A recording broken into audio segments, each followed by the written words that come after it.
आप पार्टीच्या नेता अंजली दमानिया यांनी बुधवारी सकाळी आरटीओच्या पोलिसांना माहिती दिली की विलेपार्ले येथील एका इमारतीत कित्येक विदेशी कार लपविण्यात आल्या आहेत आणि या कार्स खत्री ग्रुपच्या आहेत, जे ए इन्फ्रास्ट्रक्चर लिमिटेड कंपनीचे मालक आहेत.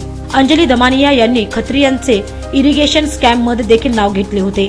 तसेच 70,000 कोटीच्या स्कॅम मध्ये ज्या ज्या मंत्र्यांचा समावेश आहे त्यांच्यासोबत कंत्राटदारांच्या नावांमध्ये खत्री यांचं नाव सर्वात पुढे आहे.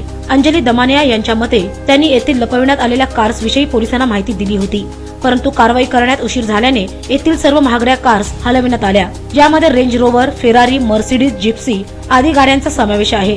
परंतु पोलिसांना मात्र एकच रोल्स रॉयल्स ही कार सापडली. अंजली दमानिया यांनी असा आरोप लगावला आहे की या सर्व गाड्या दुसऱ्या राज्यातून रजिस्टर करून आणल्या आहेत.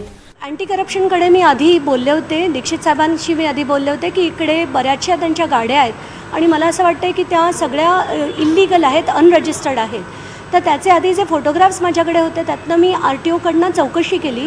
त्यात क्लिअर कट कळलं की या गाड्या नक्कीच खत्री नावाच्या कोणाच्याही नावावर रजिस्टर्ड नाही आहेत. या व्यतिरिक्त त्या FA कन्स्ट्रक्शन किंवा FA एंटरप्राइजेसच्या नावावर सुद्धा नाही आहेत. या दोन त्यातल्या गाड्या कुठल्या प्रायव्हेट लिमिटेड कंपनीच्या होत्या, एक कोणी इंडिव्हिज्युअल होता आणि एक इनफॅक्ट तुम्हाला ऐकायला अतिशय नवल वाटेल पण राजेंद्र दर्डा यांचे सुपुत्र त्यांच्या नावावर एक गाडी म्हणजे जी रजिस्टर्ड मर्सिडीज आहे त्याचं त्यांनी कॉपी करून इथे दुसरी गाडी ठेवलेली आहे. तर आज हा जो पूर्ण शॉकिंग हे पार्ट होता, माझ्यासारख्या व्यक्तीला जेव्हा आपण असं कळतं की या इलिगल गाड्या आहेत तेव्हा मी ACBकडे गेले, मी क्राईममध्ये कंप्लेंट केली आणि RTOकडे. म्हणून त्या तिघांचा आज जॉईंट रेड त्यांनी केली आहे आणि त्याच्यात आपल्याला काय निघालंय ते दिसतंय. परंतु तपास करताना असं आढळून आलंय की नंबर प्लेट या वेगळ्याच मोटरसायकलच्या नावावर आहेत आणि त्या कारवरती लावण्यात आल्या आहेत. यावेळी RTO पोलीस अधिकारी यांनी सांगितलं की RTO अधिनियमानुसार त्यांच्यावर योग्य ती कारवाई करण्यात येईल. RTO शिंदे साहेब त्यांच्या मार्गदर्शनाखाली ही कार्यवाही करण्यात आली. त्यामध्ये आता जेव्हा आम्ही स्पॉटवर आलो तेव्हा फक्त एक रोल्स रॉईस गाडी अवेलेबल होती जी नागालँड पासिंगची आहे. तिची झेरॉक्स फक्त अवेलेबल आहे. ती गाडी FA कन्स्ट्रक्शनच्या नावावर आहे.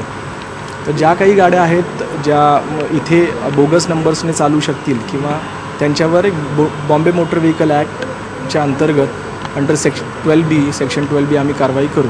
आणि प्रायमा फेसी काही गाड्यांचे नंबर्स फोटोग्राफ्स आम्हाला मॅडमने अवेलेबल करून दिलेले आहेत. ते CCTV फुटेज आणि त्याच्या अंतर्गत आम्ही बघू ते गाड्या इथे होत्या किंवा नाही, कारण आता तर यावेळेला तर त्या गाड्या अवेलेबल नाहीत इथे. जर या प्रकरणात अंजली दमानिया यांनी लावलेले सर्व आरोप सत्य ठरले तर हे प्रकरण अँटी करप्शन ब्युरोकडे सोपवण्यात येईल. खत्री ग्रुपने सर्व विदेशी गाड्या कोठून खरेदी केल्या याचा तपास सध्या सुरू आहे. जर या गाड्यांचा सिंचन घोटाळ्यात वापर करण्यात आला असेल तर खत्री ग्रुपच्या समस्या निश्चित वाढू शकतात. कर्नाळा टीव्हीसाठी गोपाळ शहा यांचा रिपोर्ट.